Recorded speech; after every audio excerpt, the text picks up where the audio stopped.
한없이 초라할 때가 있고요. 반대로 아래를 보면 또 한없이 감사할 때가 참 많이 있습니다. 부활절 바로 전날 4월 9일 설립 감사 예배를 드렸습니다. 교회는 부활하신 예수님이 주인이 되시고 교회 사명은 그 부활하신 주님을 증거하는 일이기 때문에 부활절을 기점해서 교회를 설립했어요. 하나님의 은혜로 94년 제 혼자 예산을 세웠습니다. 하루에 한 달에 300만 원은 있어야 유지가 되겠더라고요.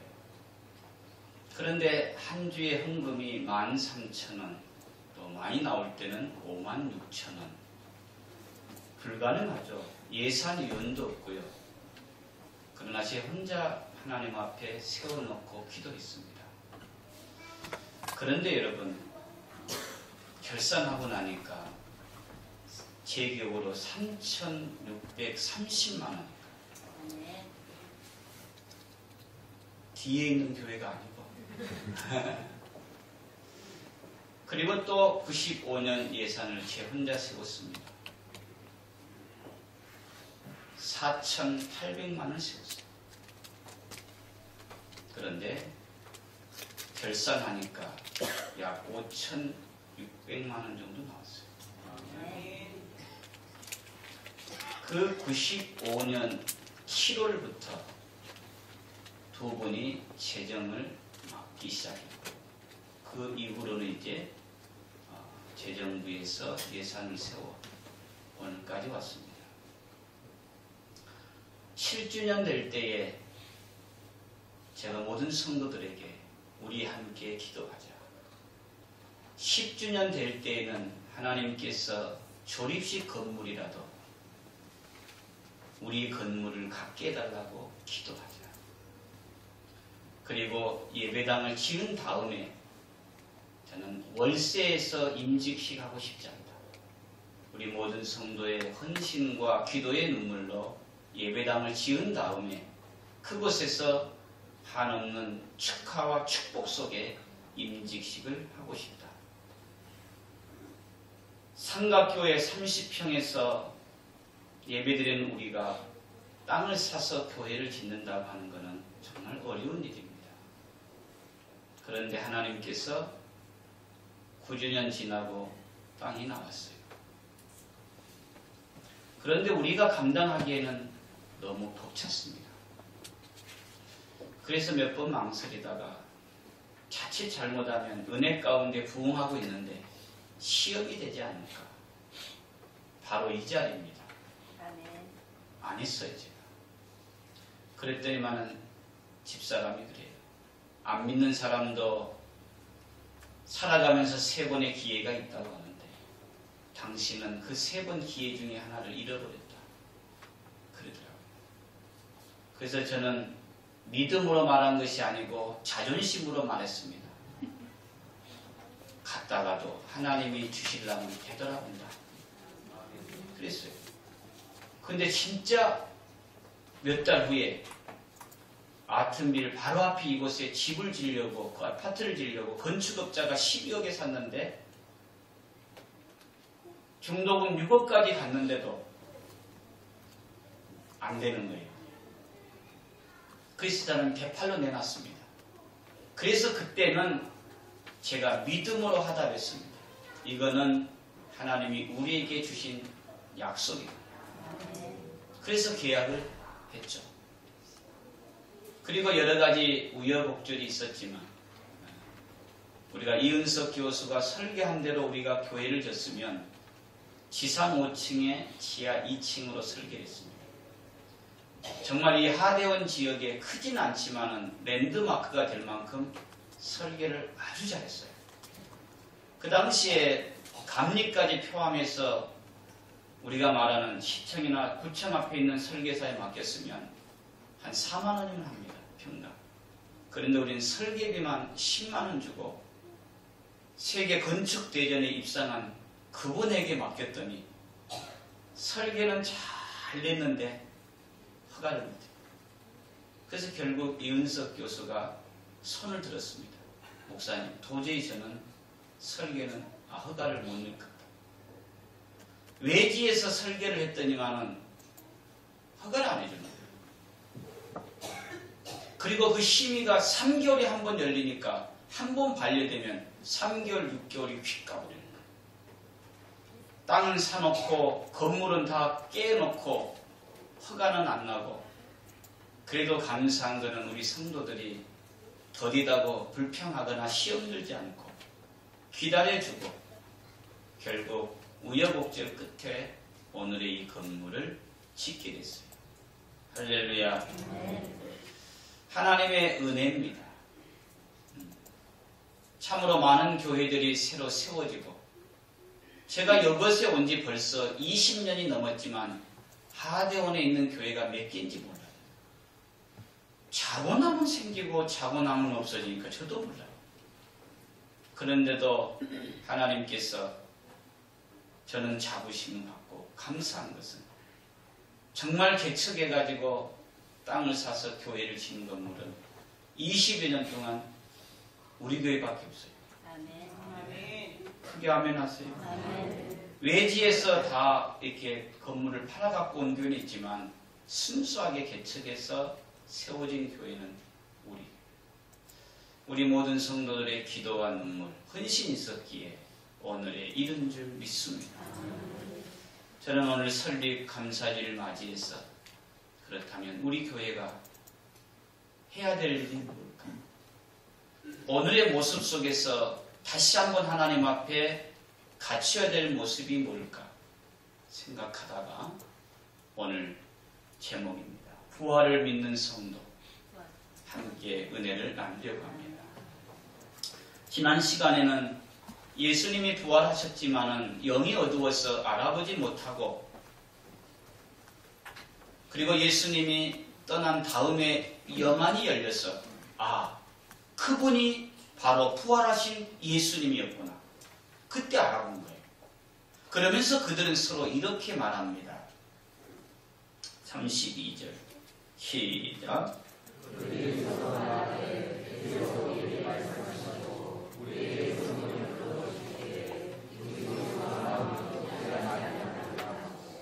영이 밝아진 다음에 자기와 함께 했던 분이 부활하신 예수님이라는 사실을 알고 엠마오로 가던 두 제자는 서로 말합니다. 그분께서 길에서 우리에게 성경을 풀어주실 때에, 가르쳐 주실 때에, 설명할 때에 우리의 마음이 뜨겁지 아니하는 것. 그걸 고백한 거예요. 부활의 주님을 만나면 첫 번째 현상이 뭐냐? 우리의 심령이 뜨거워지는 거예요. 다르게 해서가 뭐냐면은 속에서 불타올랐다는 말이에요. 슬픈 빛을 띠고 내려가던 인생이었습니다. 이제 우리는 어떻게 살면 좋겠느냐고 한숨 지으며 걸어갔던 인생입니다.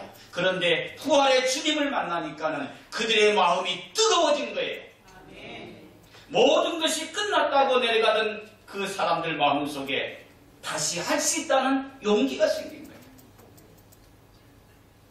한숨이 나오던 입술에 찬송이 나왔을 것 같아요. 이것이 바로 뭐냐? 부활의 주님을 만난 사람이죠. 저는 우리 모든 성도들이 다시 한번 설립 감사주의를 맞이해서 하나님의 말씀을 통해서, 때로는 기도를 통해서, 때로는 성령의 기름 부으심을 통해서 우리의 식어진 마음이 뜨거워지기를 축원합니다. 처음 신앙이 회복돼야 돼요. 내년은 22주년입니다. 동시에 우리 주원교회 입당 10년입니다. 얼마 안 된 것 같지만은 가끔 생각해봐요. 다시 교회를 지으면 어떨까? 정직하게 고백하면 못할 것 같아요. 그때는 제정신이 아니었어요. 우리가 주일날 오후 예배 마치고 가서 청소 좀 하자. 다 왔습니다. 그래서 못을 뽑고 합판을 정리하고 밤에는 시멘트 떨어진 것들을 들어서 여기 갖고 줄을 매달아서 올리고요. 그 다음날 허리가 너무 아파서 파스로 도배를 했고요. 또 물건을 누가 훔쳐간다고 해서 남자분들에게 가서 좀 자라 그랬더니만은 그 추운 날씨에도 매일 2사람씩 합판 깔아놓고 잤습니다. 그때 수지 맞은 분이 하나 있어요. 3마리에 많은 닭장사. 매일 밤 시켜갖고 바둑 두고 그거 사먹는. 여름에는 모기에 뜯기고 겨울엔 추위에 떨면서도 교회를 사랑하는 마음을 했고요. 이 앞에 있는 보도블록도 마찬가지입니다. 견적을 내니까 600만 원 달래요. 근데 제가 눈썰미가 있잖아요. 할 것 같더라고요. 그래서 건너가서 자재 사가지고 우리 성도들 막대기에다가 전깃줄 매달고 우리들이 깔았어요. 다 끝나고 나니까 130만 원 들었더라고요. 뭔 말인지 모르는 거예요. 그런데 지금 다시 보도블록에 나오라 그러면요. 안 나올 것 같아요. 저도 안 나오고 여러분도 안 나올 것 같아요. 왜 그러느냐? 제가 느끼는 거예요. 하나님께서는 그때그때마다 감당할 마음을 주시고 힘을 주시는구나. 그렇다면 이제 우리가 보도블록을 까는 열정은 아닐지라도 주를 위해 살겠다고 하는 처음 신앙이 회복돼야 되고 처음 사랑이 회복돼야 되고 세상을 두려워했던 사람이 세상이 두려워할 만한 사람이 돼야 되고 세상의 무게를 감당하지 못해서 넘어지던 사람들이 이제는 세상이 감당치 못할 만한 권능의 사람으로 뜨거워지기를 축원합니다. 그때는 우리는 모두는 교회 일이 축복이었습니다. 제가 지금도 가장 감사했던 것은 그 어려운 형편에서 우리 교회가 땅을 샀단다. 부동산에 있는 몇 분이 전화했어요. 그 교회 아니죠. 왜? 3층의 그 작은 교회에서 10억이 넘는 땅을 샀다니까는 아무도 안 믿어요. 그런데 성도들은 전화 옵니다. 목사님, 내 집을 산 것보다 기분이 더 좋네요. 할렐루야. 그런 마음이 있었기에 우리가 진 거예요. 없이 시작했지만 한 번도 무슨 빚쟁이에게 쪼들리고 은행에 차압을 당하고 한 적이 한 번도 없어요. 그들이 누구냐? 여러분이었어요. 크게 아멘. 사랑하는 성도 여러분, 교회 일을 축복을 알았던 우리의 마음이 이제는 부담으로 바뀌어지는 것 같아요. 그 마음이 다시 바뀌기를 주의 이름으로 축원합니다. 전도하라고 하면 남의 일처럼 생각했지만 이제 우리의 마음이 뜨거워져서 그것은 내가 해야 될 일이구나. 바뀌기를 축원합니다. 오늘 21주년 감사 주일입니다. 하나님께서 우리 모두에게 찾아오셔서 주를 위해 살겠다고 했던 그 마음, 내 집보다는 하나님의 교회를 먼저 생각하겠다는 그 마음, 식어버린 우리의 마음이 다시 한번 성령의 불로 타오르기를 주의 이름으로 축원합니다. 부활의 주님을 만난 자는 그의 심령이 뜨거워집니다. 두 번째로, 그 마음이 뜨거워지는 자는 어떻게 되느냐? 33절입니다. 다 같이 한번 읽어보겠습니다. 33절 시작.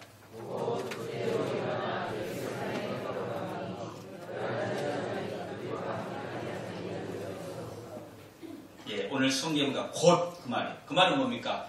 심령이 뜨거워지자 지체하지 않고 그 말이에요. 즉시로 그들은 일어났어요. 할렐루야. 여러분의 열정이 다시 일어나기를 축원합니다.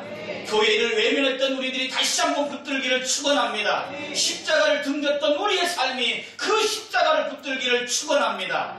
우리는 일어나야 되는 거예요. 그리고 두려워서 예루살렘을 등지고 떠났던 그들이 다시 돌아섰습니다. 다시 말하면 부활의 주님을 만나면요, 가던 길이 바뀌어지는 거야. 세상을 좋아하던 발걸음이 주님이 한없이 좋아지고 십자가를 멀리했던 발걸음이 이제는 그 십자가를 붙들기 위해서 달려가는 인생으로 바뀌는 줄 믿습니다. 엠마오는 예루살렘에서 약 25리 되면 10km예요.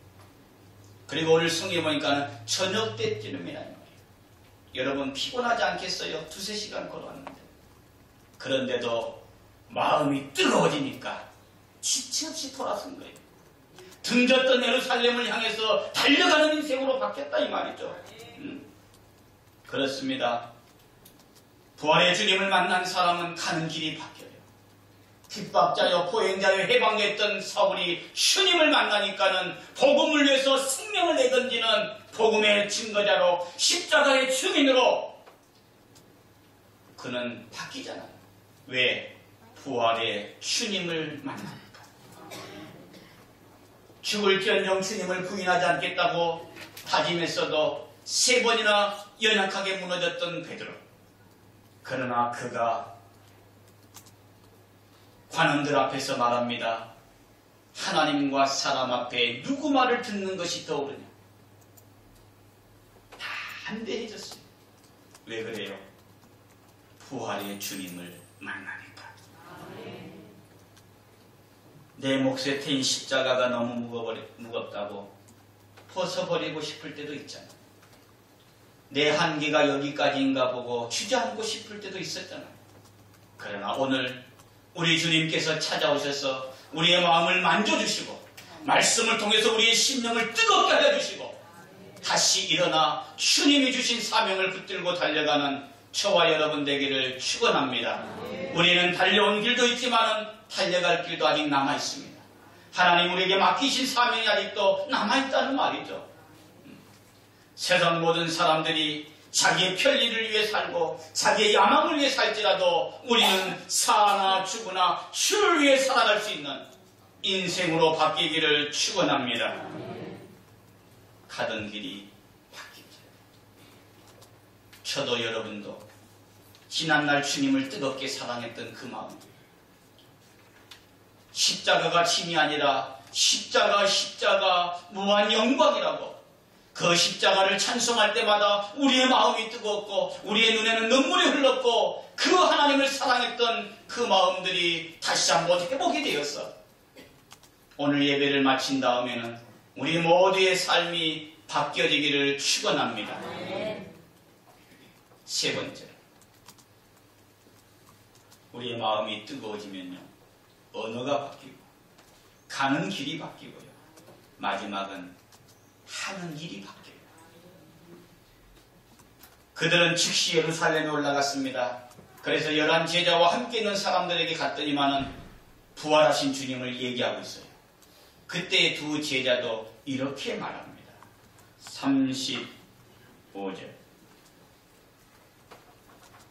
35절입니다. 시작. 2 사람도 길에서 된 일과 예수께서 떡을 떼심으로 자기에게 알려주신 것을 말하더라. 다시 말하면 자신들이 부활의 주님을 만난 것에 대해서 말하고 있어요. 그리고 주님이 찾아오셔서 평강이 있을지어다. 그러면서 이렇게 말씀합니다. 48절 시작. 너희는 이 모든 일의 증인이라. 아멘. 부활의 주님을 만났느냐? 이제 너희들이 해야 될 일이 있다. 너희는 이 모든 일의 증인이 되어라. 할렐루야. 다시 말하면 부활의 주님을 만난 사람들은 그 부활의 주님을 증거하는 삶을 사는 거예요. 우리 주위에는 아직도 부활하신 주님을 모르는 사람들이 너무 많습니다. 아니 교회를 다녀도 부활의 주님을 만나지 못한 사람이 있을 수도 있습니다. 우리는 부활의 주님을 만났습니다. 우리는 그분을 경험했습니다. 그렇다면 우리는 이 모든 일의 증인이 되어야 될 줄 믿습니다. 우리의 사명이 뭘까요? 우리 주원교회가 가야 할 길이 어디일까요? 그것은 사망 권세를 이기시고 부활하신 주님을 증거하는 일인 줄 믿습니다. 지금도 사망의 그늘에 앉은 자들에게 우리는 생명의 빛을 전해야 되고 멸망을 향해 가는 그들에게 우리는 생명의 길, 천국의 길을 증거하는 교회가 되기를 축원합니다. 이것이 바로 교회의 사명이고 우리가 가야 할 길입니다. 하나님은 우리에게 왜 이곳에 주원교회를 세워주셨을까? 그리고 수많은 교회들이 세워졌다가 또 없어지는 이 어려운 때에 왜 오늘 이기도록 우리와 함께 하셨을까요? 그거는 하나입니다. 부활의 증인이 되라고. 너희는 이 모든 일의 증인이 되라고. 가장 큰 축복은 사명을 붙드는 거예요. 우리 교회가 부흥하는 길도, 우리 교회가 하나님의 은혜와 축복을 받는 길도 다른 것 없습니다. 하나님의 사명을 감당해야 되는 거예요.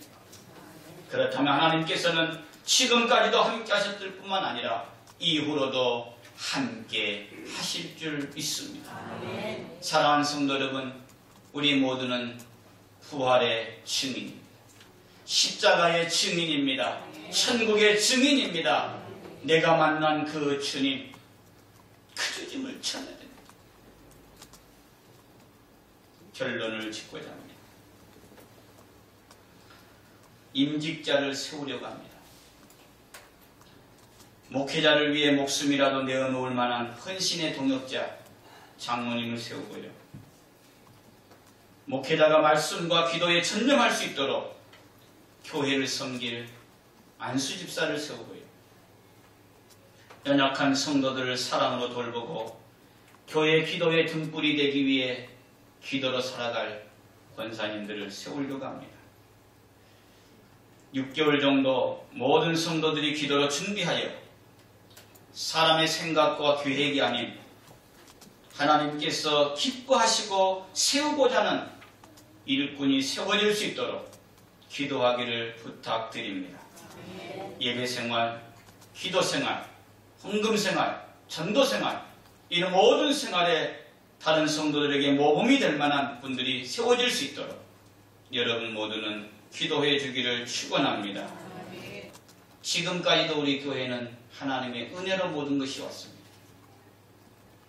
사람의 생각과 사람의 계획과 사람의 뜻이 아닌 온전히 하나님의 뜻 안에서 모든 일이 진행될 수 있도록 기도해 주시고 내년 22주년 크게 아멘. 입당 10년 아멘. 우리가 대출 남았어요. 분당은 못했는데 저는 그거는 괜찮아서 또 하나님 은혜 주시면 그건 되고요. 중요한 건 뭐냐? 우리가 마음이 뜨거워져야 돼요. 가던 길이 바뀌어져야 돼요. 하는 일이 사명이 달라져야 돼요. 그래서 내년에는 정말 많은 사람의 축복 속에 무엇보다도 하나님의 영광 속에 22주년을 맞이하는 더 성장하고 성숙한 주원교회가 되기를 주의 이름으로 축원합니다.